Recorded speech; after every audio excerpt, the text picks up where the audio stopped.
Purpose. Avoir un but, donner un sens aux choses.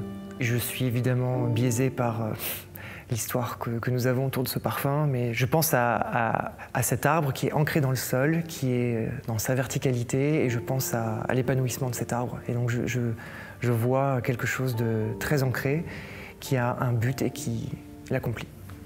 C'est très abstrait, mais c'est exactement ça que je vois. On était, grâce à toi et grâce à vos équipes d'Amouage, invités à découvrir ou redécouvrir ce magnifique pays qu'est Oman. Et nous sommes allés au musée national. On visitait ce musée, on était ensemble, on déambulait dans les allées et on découvrait tous ces trésors, ces antiquités, ces morceaux de tissu, ces bouts de bateaux antiques, etc. Et à un moment donné, on s'est retrouvés dans une salle, dans le noir. Je me souviens très bien, il faisait très sombre. Et on s'est retrouvés face à cette image immense d'un arbre à encens, rétro-illuminé par derrière comme ça, donc il brillait au milieu du noir. Et au moment où j'ai vu cet arbre à encens se dresser au milieu de la pièce, immédiatement, je t'ai dit, on a un propos de parfum ici. On a exactement le propos du parfum qu'il faut qu'on crée. Puisque cet arbre au milieu du désert, qui se tient tout seul, droit, au milieu du néant finalement, avec ce ciel bleu derrière et ces feuilles comme ça éparses, je trouve que cette image symbolisait parfaitement l'idée d'un nouveau parfum pour Amouage. Et c'est un arbre à encens. Donc c'était évident qu'il fallait créer quelque chose autour de l'encens et de cette image de cet arbre à encens au milieu du désert. Donc l'arbre à encens, c'est un arbre pas très grand, qui pousse dans un univers rocailleux, un désert de pierre, très aride. Donc il pleut très peu. Ses racines vont se disperser dans le sol, mais pas en profondeur, plutôt près du sol, afin de capter la moindre goutte d'humidité qui passerait à sa portée. Et il va transformer ces gouttes d'humidité et le peu de pluie qu'il va trouver en ce trésor qui est l'encens que nous connaissons. Parce que l'encens que nous connaissons, ce sont en fait des larmes, et vraiment ça a des formes de larmes qui couleraient de l'arbre. Et on va récolter ces larmes qui ne sont qu'en fait que l'expression de l'écorce sous forme de sève qui va s'agglomérer, sécher. Et cette sève est très odorante avec le temps. Plus elle sèche, plus elle déploie ses facettes olfactives. Purpose est un travail autour de l'ingrédient qu'est l'encens. Une fois qu'on l'a extrait, on obtient cette huile essentielle qui sent beaucoup de facettes assez différentes.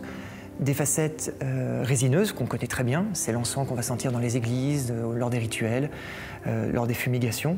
Donc des facettes fumées, des facettes résineuses, des facettes chaudes, boisées, ambrées. Mais l'encens, c'est aussi, et l'huile essentielle d'encens l'exprime très bien, c'est une fraîcheur minérale, une fraîcheur minérale presque citrus. On a l'illusion parfois de gratter la peau d'un citron ou d'un pamplemousse. Il y a des facettes minérales très aldéhydée, éthérée, très fraîche et très montante. Et donc l'encens, c'est cette ambiguïté-là, entre quelque chose de mystérieux, un peu sombre, et quelque chose de très lumineux et très frais, vibrant. L'idée était de travailler un parfum autour de ces facettes de l'encens, et d'aller même plus loin, comme filer une métaphore, partir de l'encens, et donc repartir de son arbre, et de son terroir d'origine, et voir cet arbre qui puiserait dans le sol son énergie pour ensuite exprimer ses larmes. Et on avait cet arbre sur fond de ciel bleu. Et donc je voulais un parfum qui exprime la terre, les facettes chaudes de l'encens, l'arbre, ce tronc, ses branches et le ciel, ses feuilles dans le ciel, ce grand ciel bleu. Et donc finalement, on a la représentation là de ces facettes éthérées et fraîches de l'encens. Donc le propos du parfum est une expression de l'encens et tout se retrouve dans cette image de cet arbre à encens dressé au milieu du désert. Nous sommes allés à la rencontre de l'arbre à encens dans le désert, on l'a vu en vrai, c'était plus une photo. J'ai été frappé par le fait que dans ce désert minéral, ce tronc d'arbre arrivé à subsister seul au milieu de nulle part, nous donnait ce trésor. Et je me suis dit, il faut qu'on travaille autour d'un bois d'encens et qu'on travaille autour de la racine qui permet à l'arbre de puiser son énergie. Et donc c'est un parfum boisé, construit autour de l'encens, mais qui va jouer sur d'autres bois et d'autres facettes pour tenir une structure. Et donc un de mes ingrédients importants dans cette formule est le vétiver. Le vétiver est en fait une racine dont on extrait une huile essentielle. Et quand j'ai vu cet arbre, je me suis dit, il faut travailler cette racine qu'on ne voit pas sous terre. Et on va travailler du coup un encens vétiver. On a chez Givaudan la chance d'avoir une nouvelle qualité de vétiver exclusive qui s'appelle le vétiver des sables. Et c'est un vétiver qui, au lieu d'être cultivé dans la terre, est cultivé dans le sable. Et du coup, ça change son profil olfactif parce que quand on extrait du coup ce vétiver, il a moins de facettes terreuses, moins de facettes sèches et peut-être racinaires, et il exprime d'autres facettes qui ont tendance à tourner vers le oud, carrément, une forme d'animalité, quelque chose de très charnel, presque graine, un peu graine d'ambrette, irisée. Et du coup, c'était intéressant de travailler autour d'un vétiver qui soit justement cultivé autrement, venant du sable, et du coup faisant un appel direct et un écho direct à cet arbre à encens au milieu du désert. Pour soutenir la fraîcheur de l'encens, j'ai travaillé autour de la bérose, qui est une épice fraîche, très fusante, du piment, qui a des facettes épicées beaucoup plus chaudes pour le coup. Donc on a une dualité épice chaude, froide, fraîche. Et donc il y a un travail autour de la projection et du départ de ce parfum, et même de son cœur, qui est une tête et un cœur épicés, jouant sur la minéralité, la fraîcheur et la chaleur des épices. Donc on est presque sur un parfum qu'on pourrait décrire comme brûlant, en fait. Ce qui va très bien avec l'aridité de ce désert, encore une fois.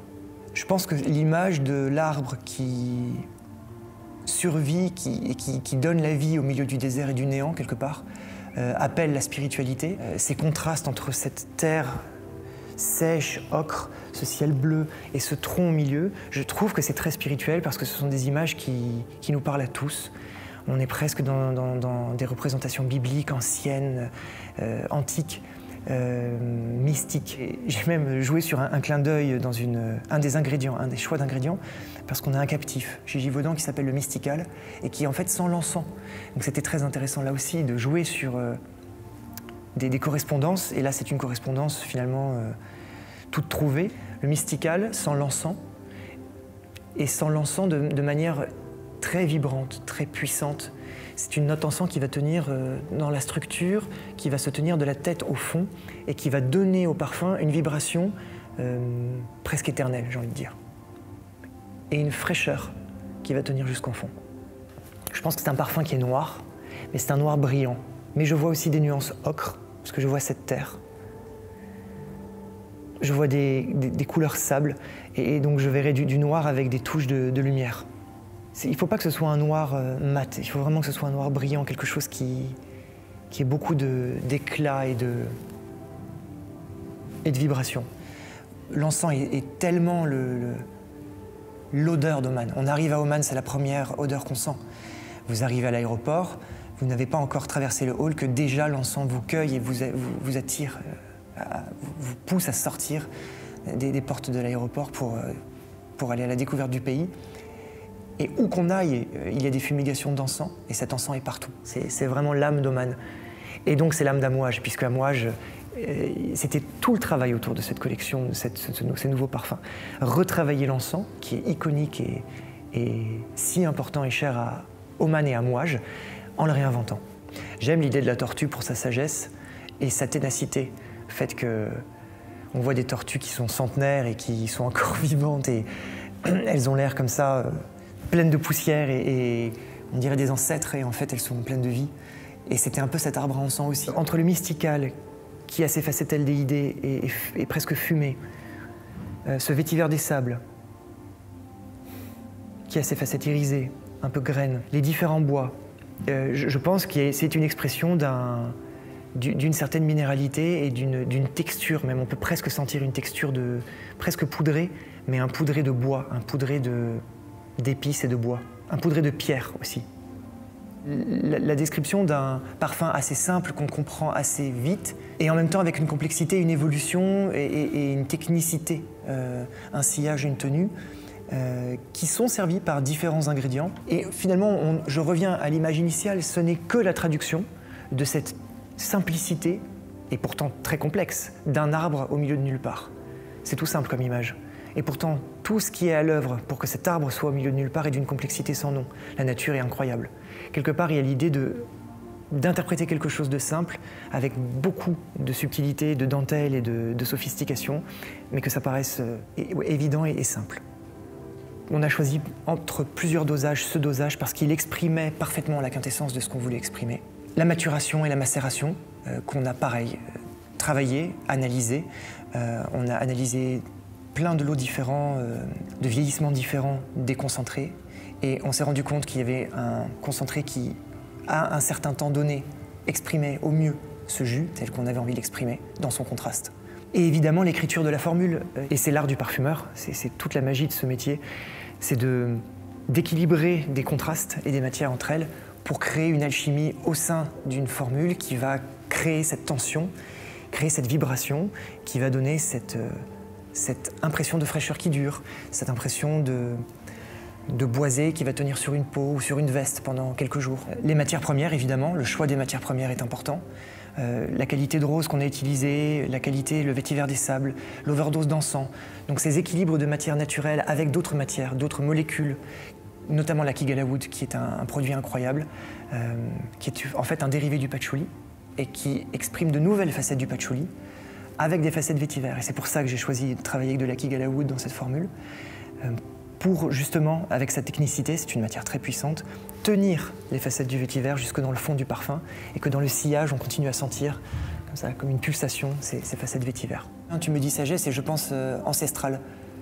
Je vois quelque chose d'ancestral, d'intemporel et presque d'universel.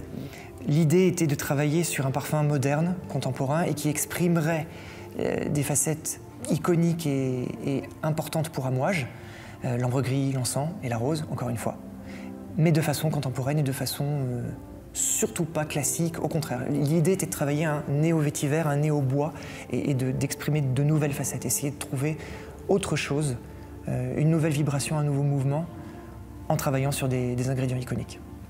Il est généreux dans sa diffusion, puisque c'est un parfum qui diffuse grandement, donc je dirais qu'il il vient chercher les autres en tout cas. Donc il vous happe. Il y a une forme d'austérité dedans, mais parce que j'aime ça. Et je pense qu'il y a une part de moi qui aime vraiment beaucoup l'austérité. Quelque chose de très simple, de minimaliste, de coupé à la serpe. On voulait que ce soit un parfum racinaire, un parfum de bois, un parfum très encens, qui dise des choses très simples. C'est pas une explosion de couleurs. Et en même temps, on voulait que ce parfum soit très agréable, très sensuel, et qu'il aille chercher votre entourage et qu'on vous dise qu'est-ce que tu sens bon. Et donc il y a cette idée de travailler sur des ambiguïtés là, et c'est ça qui est très intéressant. Le parfum par essence s'adresse à tout le monde et n'a pas de frontières ni de limites. Donc je dirais que surtout je ne veux absolument pas catégoriser et te donner une réponse pour qui est ce parfum. Il est pour la personne qui le rencontrera et avec qui l'alchimie prendra.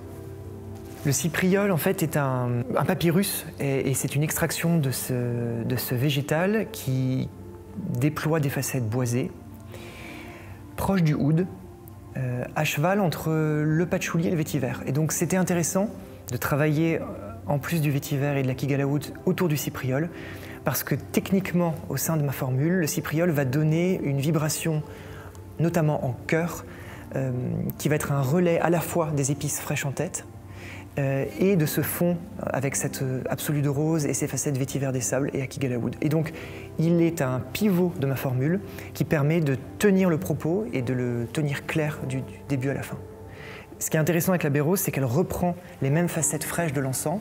Et il y a un très joli duo qui s'opère entre les deux ingrédients. Les facettes aldéhydées minérales de l'encens vont se compléter avec les terpènes et la fraîcheur de la baie rose, et on va avoir un duo, un dialogue qui va s'installer entre les deux ingrédients et qui va, encore une fois, tenir et affirmer la fraîcheur de façon très forte au sein du parfum.